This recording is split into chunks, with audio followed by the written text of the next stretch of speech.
Maschet Souka, Daf Chafret. Nous allons commencer à la deuxième ligne.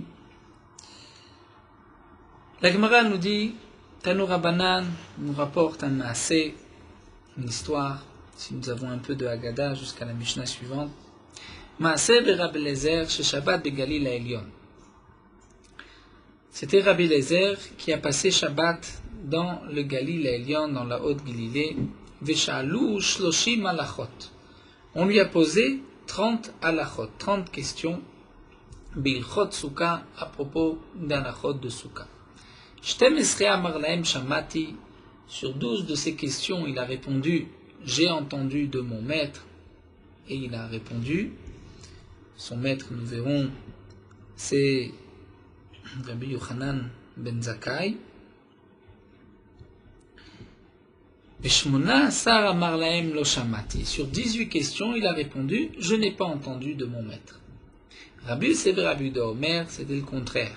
Chiluf advarim. Sur 18 questions, il a dit, j'ai entendu la réponse de mon maître. Sur 12 questions, il a dit, ça, je n'ai pas entendu. Amroulo, mais ses élèves lui ont posé la question, Kol devarecha enam elam mipi hashmoa, tu ne dis que ce que tu as entendu de tes maîtres, tu ne dis rien de toi-même. Là, tu me dis, on a entendu ça, j'ai entendu, ça, j'ai pas entendu. Hamar lahem, il leur a dit, Izekaktuni lomar davar shelo shamati mipi rabotai, Rashi explique, est-ce que vous allez me faire dire quelque chose que je n'ai pas dit de mes maîtres, est-ce que vous allez me faire dire quelque chose que je n'ai pas entendu de mes maîtres? Je vais vous dire mes midotai, c'est-à-dire mes habitudes, et ceci fait partie de mes habitudes de ne rien dire lorsque je n'ai pas entendu la réponse de mes maîtres. Qu'est-ce que Rabbi Eliezer leur a dit? Miyamai, jamais de ma vie, Lokidmani Adam bebet midrash, un homme m'a devancé au bet midrash, j'étais toujours le premier. Velo yashanti bebet midrash, lo shinat keva velo shinat arai. Et je ne me suis endormi dans le bet midrash, ni shinat arai, ni shinat keva, dire ni même un petit somme, même je n'ai somnolé, ni j'ai dormi profondément. Velo inarti Adam bebet midrash viyatsati. Je n'ai jamais laissé quelqu'un tout seul dans le bet midrash et je suis sorti. Velo sichati sichat chulim. Velo sarti sichat chulim. Et je n'ai pas parlé de paroles futiles, de blagues. Rabbi Eliezer voulait dire par là, lorsque je n'ai pas entendu de mes maîtres, ce n'est pas que j'étais paresseux, je n'étais pas là au moment où mon maître a pu dire telle ou telle chose. J'étais là, je n'ai pas discuté au milieu de mon étude, je ne me suis pas endormi. Donc, ce que je n'ai pas entendu, c'est quelque chose que mon maître n'a pas dit. Jamais mon maître n'a pu dire une chose que je n'ai pas entendue. Et je n'ai jamais dit quelque chose que je n'ai pas entendu de la bouche de mon maître. On a dit sur Rabbi Yochanan ben Zakkai miyamav, de sa vie, lo sar sichat chulim. Il n'a pas parlé de paroles chulim, futiles. Velo alach arba amot belo Torah ou belo tfilin. Il n'a jamais marché même 4 amot, l'équivalent de 2 mètres, sans Torah et sans tfilin. Et qu'à chaque instant, il étudiait, il réfléchissait dans sa tête des paroles de Torah. Velo kidmo Adam bet midrash, jamais un homme l'a devancé au bet midrash. Velo yashan bet midrash, lo shinat keva velo shinat arai, jamais dormi au bet midrash, ni d'un profond sommeil, ni d'un sommeil léger. Velo hirer bemevoat ametunafot, bien qu'il pensait constamment à des livrets Torah, lorsqu'il passait devant un endroit qui n'était pas propre, il ne pensait pas à des livrets Torah. Velo iniach Adam bet midrash viyatsa, jamais il n'a laissé un homme tout seul dans le bet midrash et lui est sorti. Velo metzara Adam yoshev et domem, jamais on ne l'a trouvé, jamais un homme ne l'a trouvé assis sans rien faire. Et là yoshev veshoné, en train d'être assis, il était assis, il étudiait. Velo patach Adam delet le talmidav, jamais personne n'a ouvert la porte à ses élèves. Et là hu beatzmo, c'est lui-même qui a ouvert la porte à ses élèves. Donc, comme le Mfarshim m'explique, pour ne pas qu'il y ait de d'abord de kina, de jalousie entre les élèves, et pour être sûr que tout le monde puisse participer, puisse rentrer, il n'y avait pas de gardien à la porte. Velo amar davar shelo shama mipi rabo meolam, mais aussi Rabbi Yochanan Zakkai n'a jamais dit quelque chose que son maître n'avait pas dit.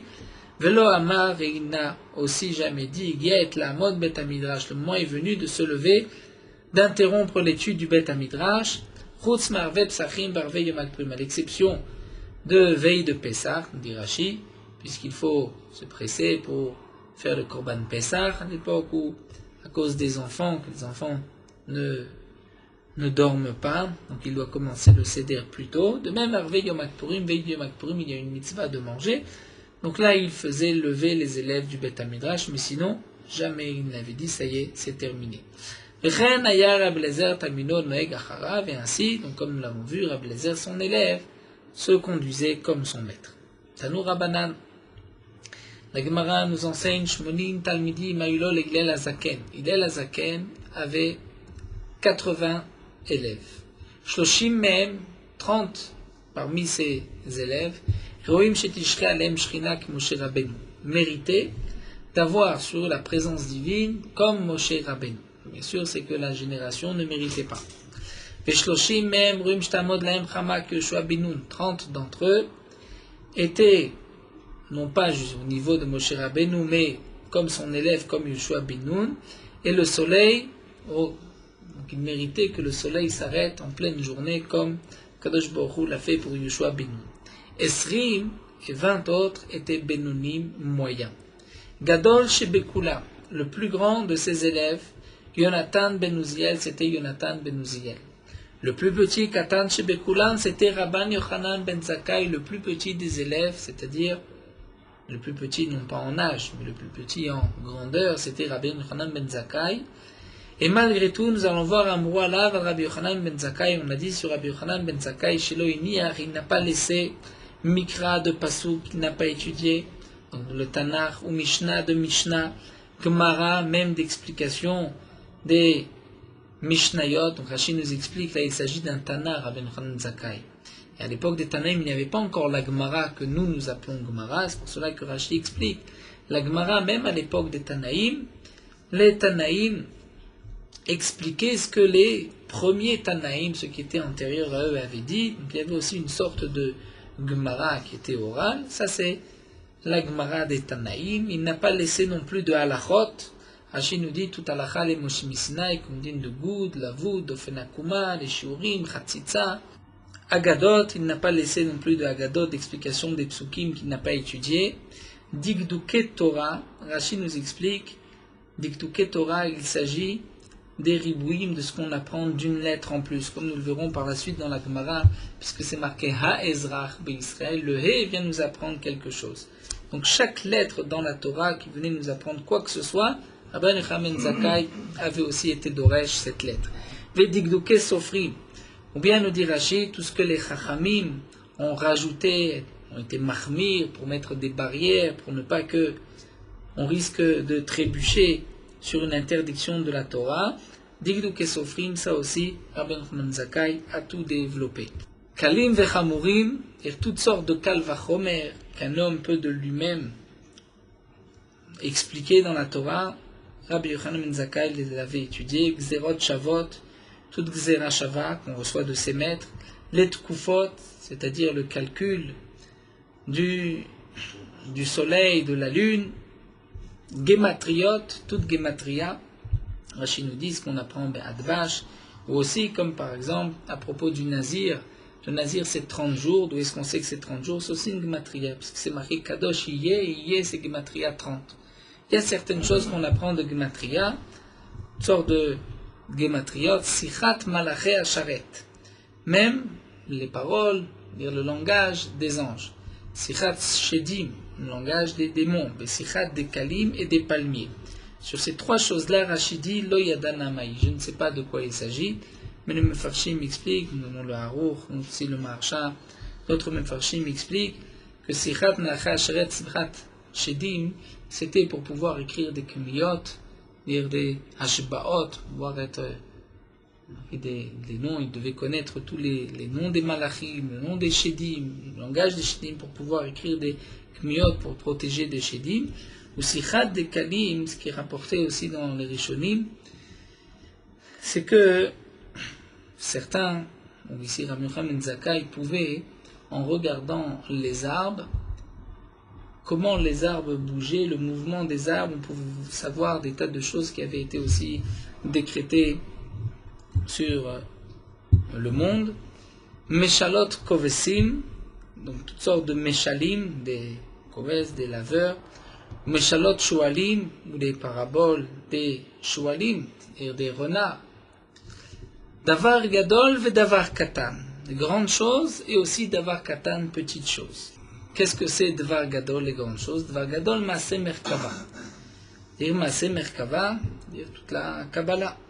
Dvar katan, c'est Havayot de Abaye Verava, toutes les sfekot que Abaye Verava, qui sont venus après Rabbi Yochanan ben Zakkai, qui se sont posés ces questions. Déjà, Rabbi Yochanan ben Zakkai avait déjà réfléchi à tout cela, et Rashi nous dit, c'est à l'époque des Amoraïm qu'on avait oublié, que Abaye et Rava se sont ensuite posés toutes ces questions.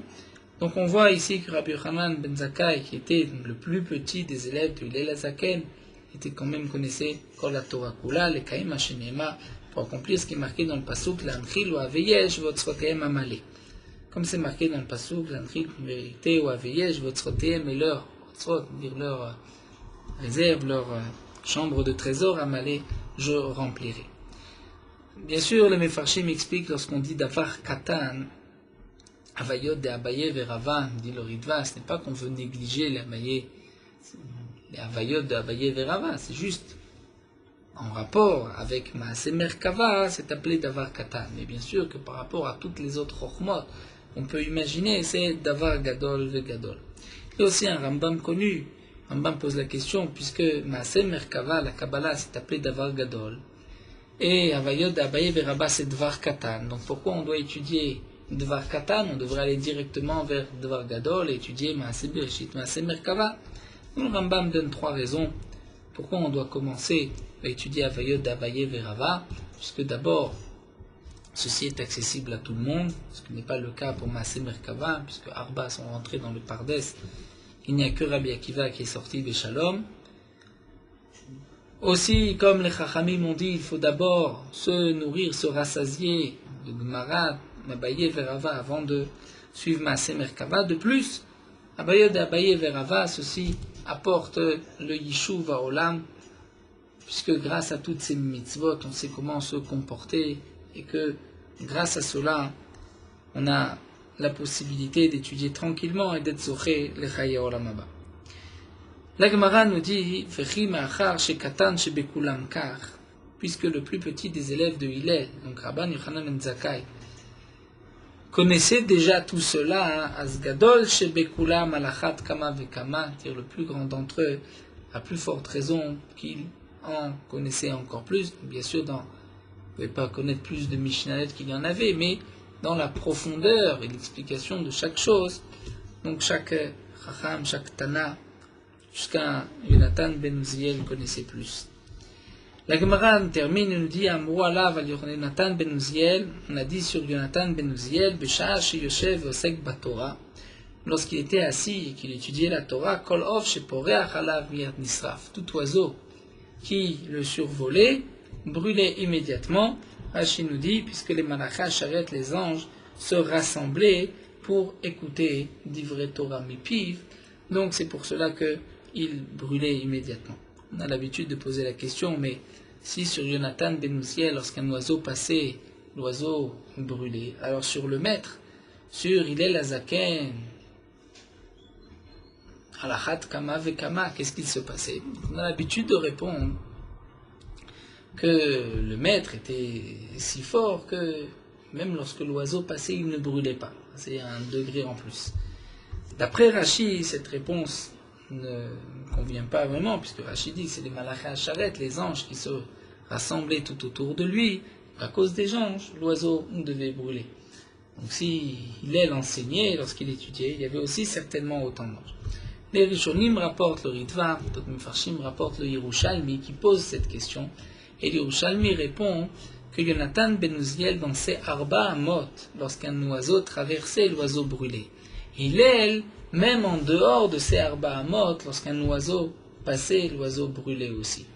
Donc comme l'explique Yerushalmi, l'oiseau brûlé aussi pour Hillel, seulement dans une phase, dans un rayon plus large que celui de Yonatan ben Uziel. On reprend la Mishnah, Mishaya Rosho Verubo Besuka. Celui qui avait sa tête et la majorité de son corps dans la souka, Veshulchano betoch habayit, mais sa table se trouve dans la maison. Bet Shammai poslim. Bet Shammai dit c'est pasoul. C'est-à-dire la souka et psoula, il ne peut pas s'acquitter de sa mitzvah. Au Bet Hillel marchirim, et Bet Hillel nous disent que la souka est kshera, puisque lui peut être dans sa souka, même si sa table est betoch habayit dans la maison. Donc il s'agit même d'une grande souka. Il y a de la place de faire rentrer la table, mais il laisse la table à l'extérieur. Malgré tout, il y a une marloquette entre Bet Shammai et Bet Hillel. Nous avons vu dans le premier Pérec que la Gemara avait expliqué qu'il y a une marloquette entre Bet Shammai et Bet Hillel aussi bien dans une grande souka que dans une petite souka. Lorsqu'il y a une petite souka qui fait moins de Rosho, Rubo, Veshulchano, c'est-à-dire moins que 7 fachim sur 7 fachim, est-ce que c'est kasher ou pas? Ça dépend de la même marloquette. Donc certains rishonim expliquent en vérité la raison dans la souka ktana et dans la souka gdola est la même, c'est-à-dire que les chachamim, d'après Bet Shammai, ont rendu pasoul cette souka parce qu'ils risquent de se pencher et d'aller manger là où se trouve sa table. Il risque donc de sortir sa tête de la souka. C'est pour cela que les mefarshim disent que si nous avons une petite souka à côté d'une grande souka, et que la petite souka ne contient pas la table, mais que la table se trouve dans une grande souka, la même d'après Bet Shammai, c'est kasher, puisque même s'il se penche pour aller manger là où se trouve sa table, il est de toutes les manières dans une grande souka, et donc il peut accomplir la mitzvah de souka. Amur lahem Bet Hillel et Bet Shammai. Mishnah nous dit, Bet Hillel, on dit à Bet Shammai. Vous dites que si la table se trouve dans la maison, ce n'est pas kasher, il n'a pas pu accomplir aussi sa mitzvah.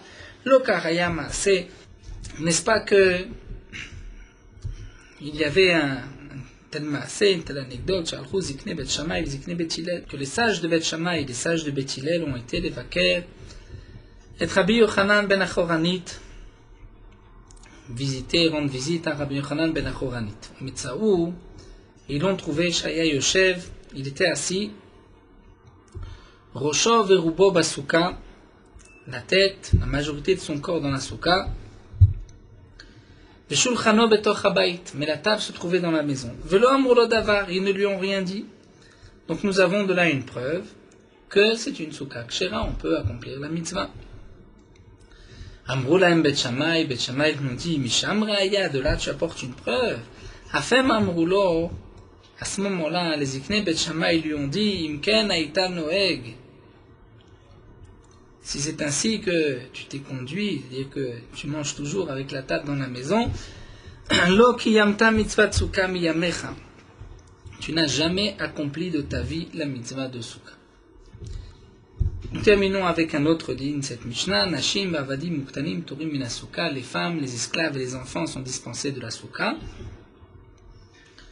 Katan, Shenot Tzaich Limo, Chayev Basuka. Mais un enfant qui n'a pas besoin de sa mère, lui est chayav à l'obligation de manger dans la souka. Que signifie un enfant qui n'a pas besoin de sa mère? Nous verrons dans la Gemara.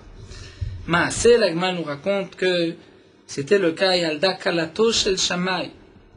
La bru, la belle-fille de Shammai Azaken, a eu un garçon, ou plichet et amaziva vesiker al gabe amita bishvil katan.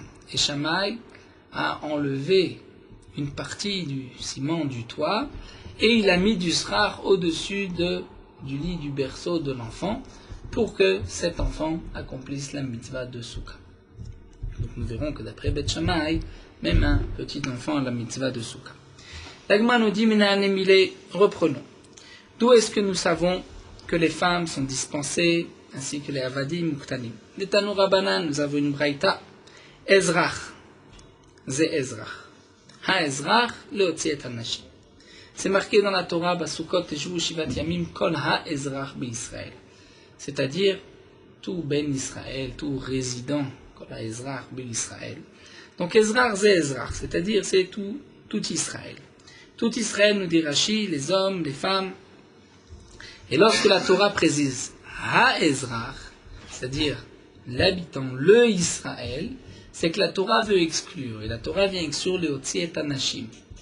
Donc Ezrach, en vérité, pourrait bien inclure aussi les femmes. Mais Ha-Ezrach vient exclure les femmes, donc les femmes n'ont pas la mitzvah de Souka. Kol, puisque c'est marqué Kol à Ezrach Israël, Kol vient inclure les rabot taktanim, les enfants. Donc d'après cette dracha, Ezrach signifie les hommes et les femmes. Ha-Ezrach vient enlever les femmes et Kol vient rajouter les enfants. La Gemara, bien sûr, va expliquer pourquoi on a besoin d'un passouk pour inclure les femmes, pour exclure les femmes, puisque de toute manière c'est une mitzvah qui dépend du temps. Amarmar, la Gemara reprend. Tu viens de dire à Ezrach le Otsi et Anashim que le He de Ezrach vient exclure les femmes. Donc ça voudrait dire que Ezrach en soi signifie et les hommes et les femmes, les mêmes bras d'Ezrach ben Hashim ben Gavre. Ezrach tout seul, sans le He, c'est les hommes et les femmes. Ha Ezrach vient enlever les femmes.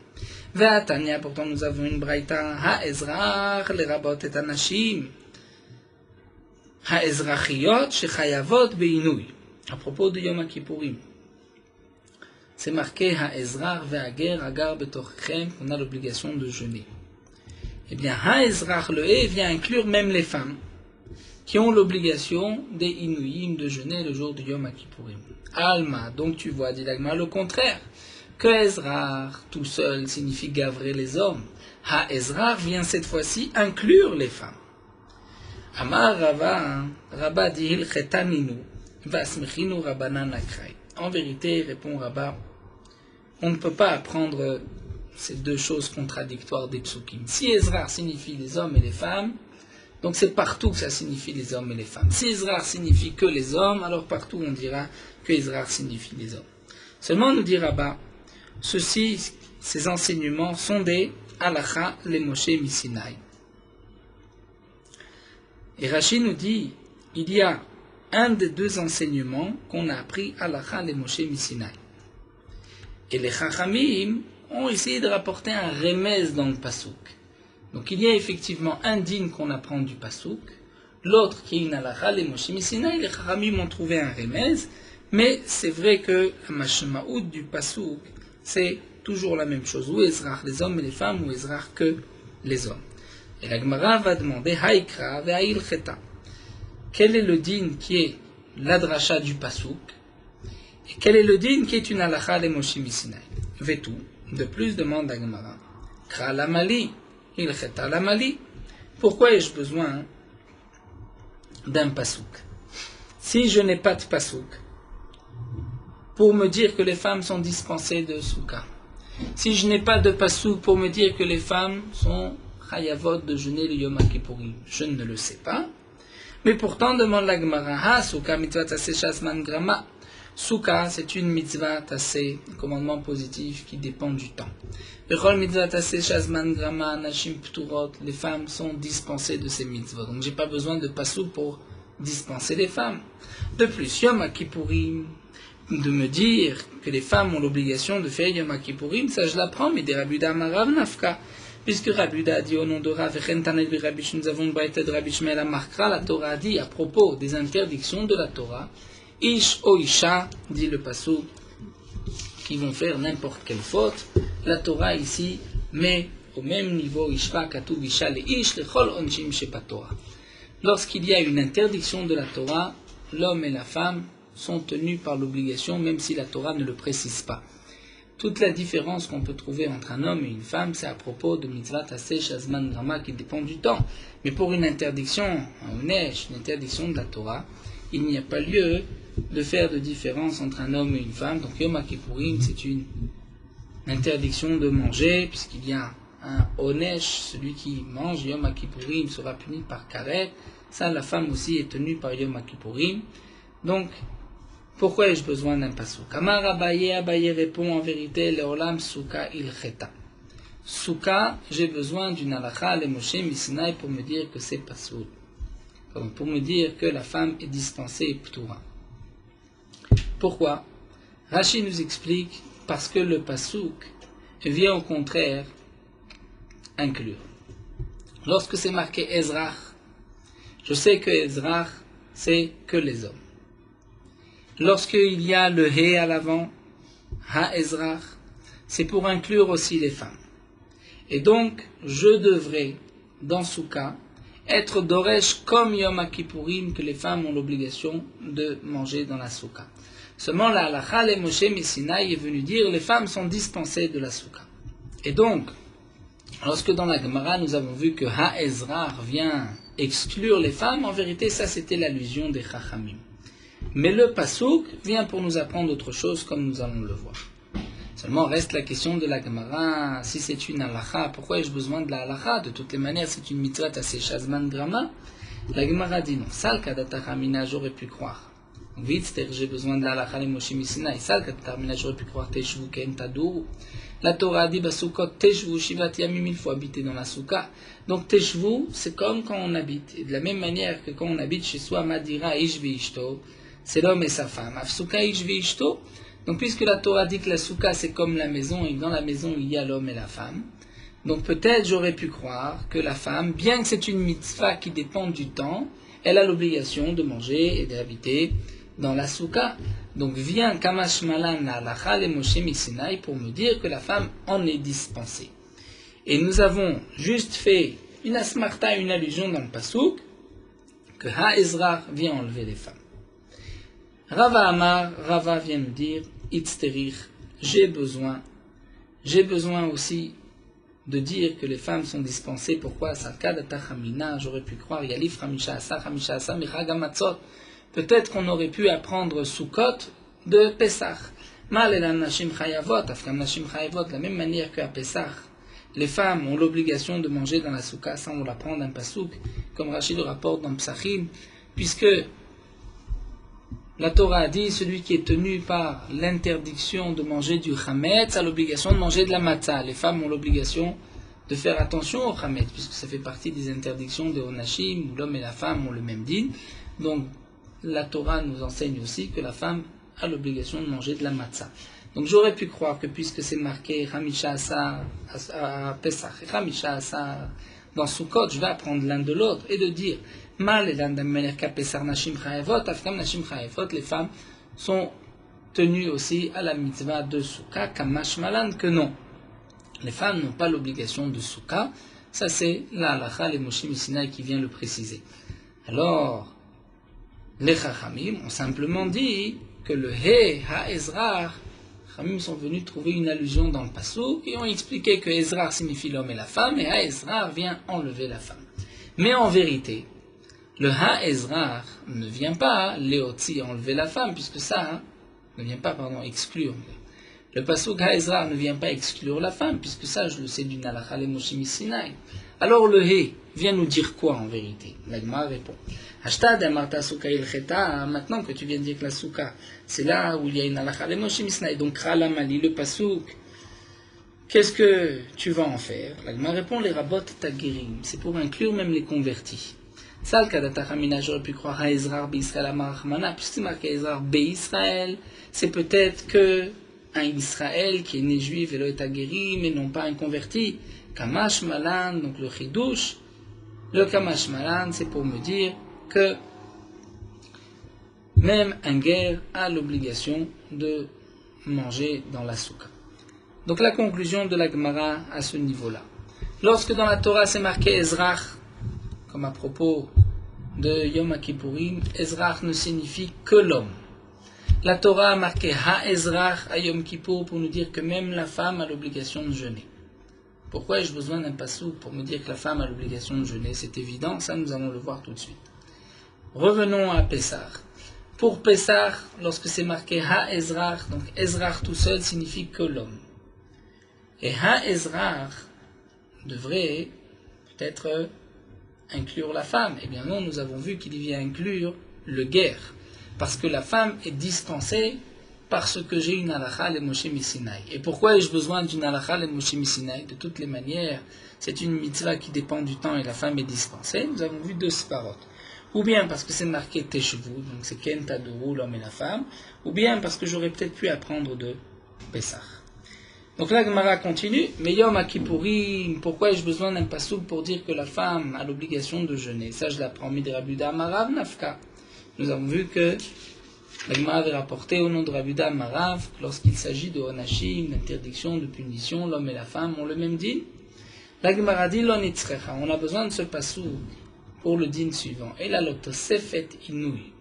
Pour la Tosefet, on doit rajouter un peu de Inouï, c'est-à-dire Minatora Yom Kippourim ne commence qu'à la tombée de la nuit. Et nous avons une mitzvah de la Torah de Tosefet, de rajouter, de commencer Yom Kippourim plus tôt.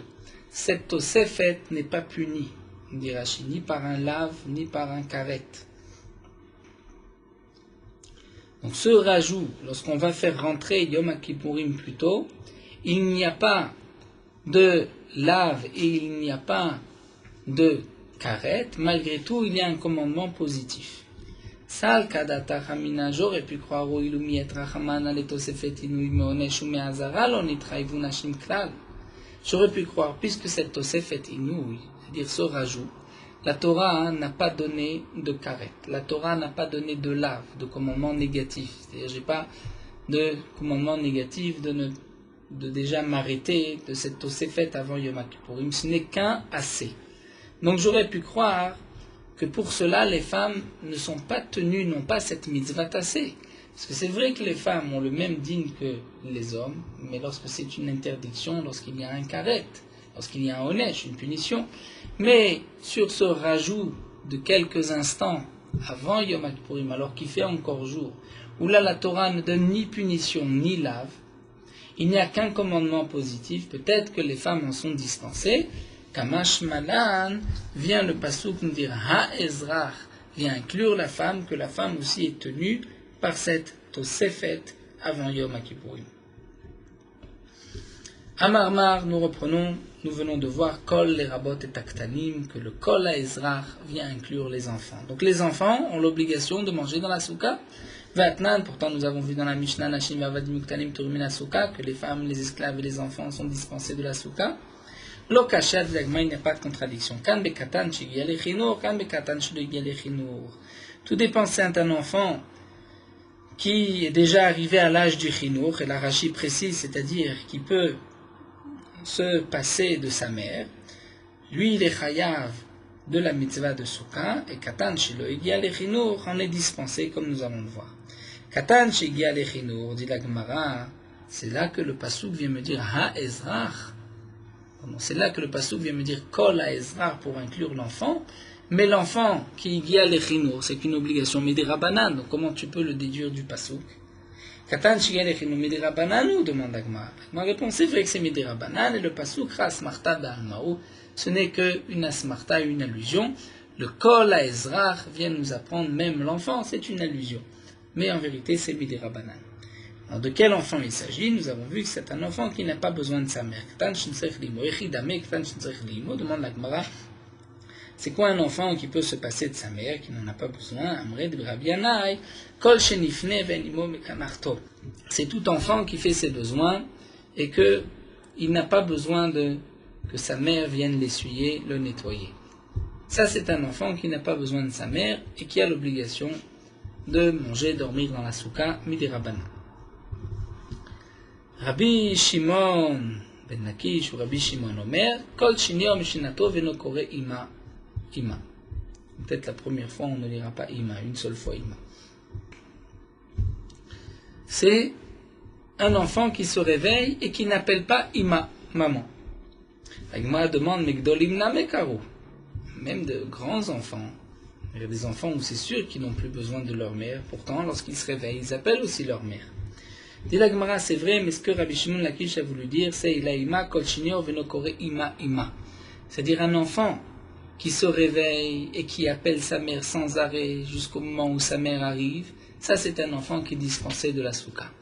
Mais un enfant qui se réveille, qui appelle une fois sa mère, et si sa mère ne vient pas, il n'insiste pas, ça c'est un enfant qui n'a pas besoin de sa mère, même s'il l'appelle, et il est chayav be souka. Et nous terminons avec le dernier din de la Mishnah, Masev Yalda Kalato. Nous avons vu que la belle-fille de Hillel a eu un enfant et qu'il a préparé une souka pour cet enfant, la demande d'Agmara, mais c'est l'histoire. Est-ce que tu viens apporter une histoire pour contredire? Nous avons vu avant que Katan, She'eno, She'tzarich Le'imo, qui a besoin de sa mère, et qui, plus qu'un enfant qui vient de naître, a besoin de sa mère. Et pourtant, nous avons vu que Shammai a préparé une souka, alors qu'il en est dispensé. Donc le Maasé vient contredire ce que tu as dit. L'Agmara a dit, non, Chassoura Mercerai, il manque dans la Mishnah le din suivant, Vachi Katane, Veshamay Machmir, et Shammai est Machmir. Même si cet enfant a besoin de sa mère, d'après Shammai, il est Chayav Besouka. ומעשה נמי וילדה כלתו של שמאי זקן, ופיחת את המעזיבה וזכר על המיטה בשביל הקטן. Et donc la Mishnah continue, effectivement. Kalato shel Shammai, la belle-fille de Shammai, a eu un enfant, et Shammai a enlevé la ma'aziva, le toit, et a mis du srar pour cet enfant, puisque d'après Shammai, même un enfant de cet âge-là a l'obligation, c'est-à-dire nous avons l'obligation de le faire dormir, de le faire manger dans la souka. Alors, nous allons nous arrêter ici. Demain, à la dernière Mishnah, on terminera le deuxième pérec, les dinim de souka.